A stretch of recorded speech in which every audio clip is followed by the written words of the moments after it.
ఎలాగున్నామో ఎవరు పట్టించుకోవాలా. ఓట్లు కావాల్సినప్పుడు అందరూ వస్తున్నారు, మా గురించి ఎవరు పట్టించుకోవట్లేదు.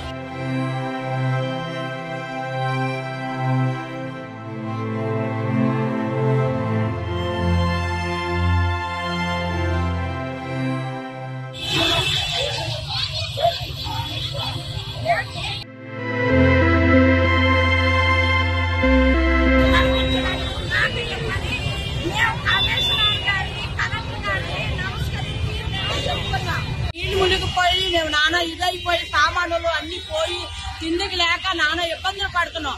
మాకు నీళ్లు రాలేదని జనాలు చెప్పారండి. మేము ఎలా బతకాలి? అసలు మాకు నీళ్లు లేవు. నీళ్లు రాలేదని చెప్పిన వాళ్ళు ఎవరో తెలియట్లేదు. అందరికీ సామాన్లు పోయి అన్ని పోయి నాన్న బేపత్యం అయిపోయాం. మేము ఎలాగున్నామో ఎవరు పట్టించుకోవాలా. ఓట్లు కావాల్సినప్పుడు అందరూ వస్తున్నారు, మా గురించి ఎవరు పట్టించుకోవట్లేదు. మేము ఎలా బతకాలి? ఇప్పుడు రోడ్డు ఎక్కాం మేము అందరినీ. మీరు అందరూ న్యాయం చేసినట్టుగా చెప్పండి సార్. పొద్దున్న నుండి మేము మొన్నంతా తిరిగాము, ఈ రోజంతా తిరిగాము. మీరందరూ న్యాయం చేసినట్టుగా చెయ్యండి అయ్యా. మాకేం కావాలి? ఏం న్యాయం చేస్తారో చెయ్యండి. అన్ని పోయాయండి. బియ్యం, ఎత్తాలు, మంచాలు, నూనె డబ్బాలు మొత్తం సామాన్ అంతా తిరిగిపోయాయి. 5,000 మాకేమి ఇస్తావలేదు. మాకు నీళ్లు రాలేదని చెప్పారండి సార్. మాకేం రాయలేదు, ఎవరికి రాయలేదు. ఎంఏకి రాలేదు ఏంటి అని కూడా మాకు అడిగిన లేదు. మా గురించి కార్పొరేటర్ కూడా మాట్లాడండి.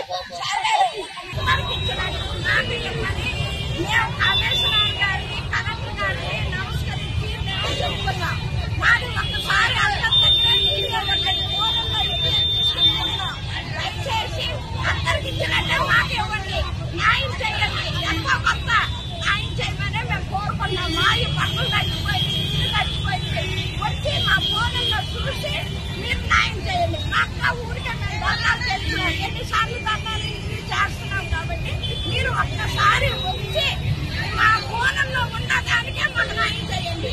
అందరికి న్యాయం చేసినట్టు మాకు న్యాయం చేయండి.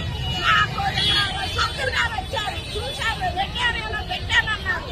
ఇంతవరకు మాకు ఏ రిపోర్టు రాలేదు.